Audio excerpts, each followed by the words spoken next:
بسم الله الرحمن الرحيم. قال رسول الله بسم الله الرحمن الرحيم عن ابن عمر رضي الله عنه قال رسول الله صلى الله عليه وسلم إن الله جعل الحق على لسان عمر وقلبه أو كما قال عليه الصلاة والسلام رواه الترمذي أو كما قال عليه الصلاة والسلام. محبوب کریم سید المرسلین خاتم النبیین محمد الرسول اللہ صلی اللہ علیہ وسلم کا پاک اور پیارا ارشاد سیدنا ابن عمر رضی اللہ عنہ نقل فرماتے ہیں کہ اللہ تعالیٰ نے رسول اللہ صلی اللہ علیہ وسلم کو دوسری حدیث جو اس کی تشریح ہے یہ فرمایا ہے کہ ہر امت کا ایک محدث ہوتا ہے، ہر امت میں ایک محدث ہوتا ہے، الہامی ہوتا ہے، اور میری امت کا الہامی محدث عمر ابن خطاب ہیں رضی اللہ عنہ۔ محدث کہتے ہیں حدیث کو نقل کرنے والا، حضور سے باتیں کرنے والا، حضور کی باتیں بتانے والا، اور محدث اسے کہتے ہیں جس سے اللہ بات کرے، جس پر اللہ اپنا الہام کرے۔ اور حضور نے فرمایا اللہ تعالیٰ کتنی شان دی ہے اللہ تعالیٰ نے رسول اللہ صلی اللہ علیہ وسلم کی زبان اقدس سے اور آپ کے اوپر ایمان لانے کی برکت سے سیدنا عمر فاروق رضی اللہ عنہ کو کہ 17 موافقات عمری تو اب شاہ ولی اللہ شاہ عبدالعزیز محدث دہلوی نے نقل کی ہیں، اور اب تک کی تحقیق کے مطابق جو 21 جو قرآنی آیات ہیں وہ سیدنا عمر فاروق رضی اللہ عنہ کے مشورے سے اللہ تعالیٰ نے اس کو قبول کرتے ہوئے قرآنی آیت بنا کر پیش کیے ہیں۔ وہ عمر فاروق رضی اللہ عنہ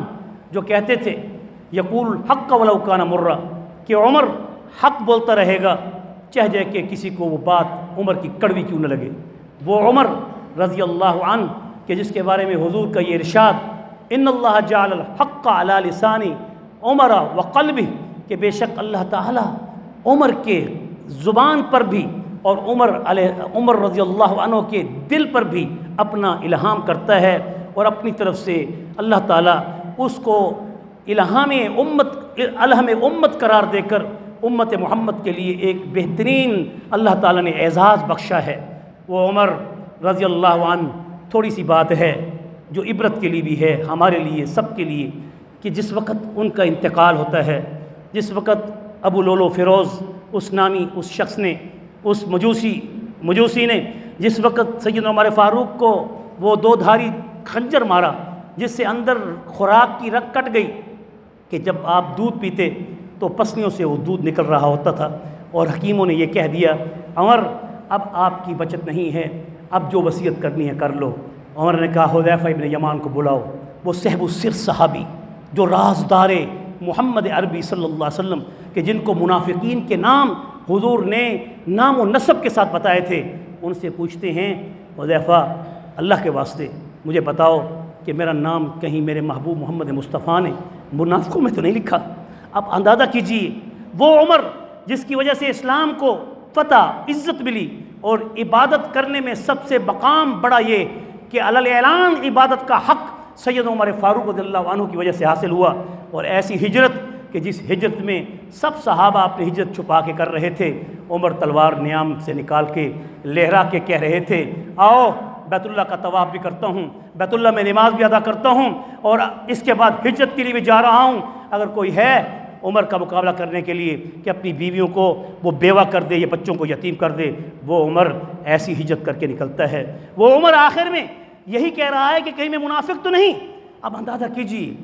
حذیفہ ابن یمان نے کہا مجھے حضور نے منع کیا، کہا کہ اللہ کا واسطہ دے کے کہتا ہوں مجھے ضرور بتا دو، کہا کہ اللہ کی قسم میرے محبوب محمد مصطفیٰ صلی اللہ علیہ وسلم نے آپ کا نام منافقوں کے نام میں نہیں لیا۔ تو یہاں تک بھی حضرت عمر کو یقین نہیں تھا، ڈرتے تھے ہم کتنے نفاق میں ہیں، کتنے گناہوں میں ہیں، اور ہمیں پرواہ نہیں ہوتی کہ ہمارا ایمان ہے کہ نہیں۔ زبان ہماری چلتی ہے تو ما یلفظ من قول الا لدیہ رقیب عتید، حالت یہ ہوتی ہے کہ ہماری زبانیں بے لگام ہو چکی ہیں، اور عمر کتنے ڈر رہے ہیں کہ یہاں تک کہ ابن عمر کو کہتے ہیں میرے جنازے میں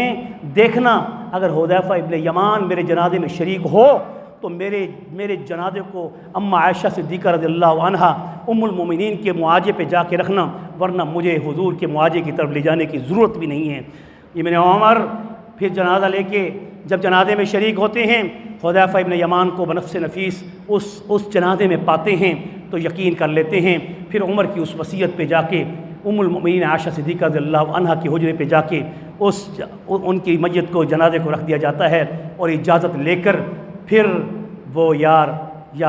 وصال یار ہو کر، جیسے یار غار ابوبکر صدیق حضور کے ساتھ یار مزار ہوئے، عمر فاروق بھی رسول اللہ کے ساتھ یار مزار ہو گئے۔ اللہ تعالیٰ سے دعا ہے کہ اللہ تعالیٰ ہم سب کو سید عمر فاروق کی صورت کو اپنانے کی توفیق نصیب فرمائے، بالخصوص ہمارے حکمرانوں کو، عدالتوں کو، اور امت کے ان مقتدر شخصیات کو عمر فاروق رضی اللہ عنہ کی تقلید کرنے کی توفیق نصیب فرما کر اس امت کے لیے خیر و برکت کا ذریعہ بنا دے۔ وصلی اللہ تعالی علی خیر خلق محمد وعلی آلہ واصحابہ اجمعین برحمتک یا ارحم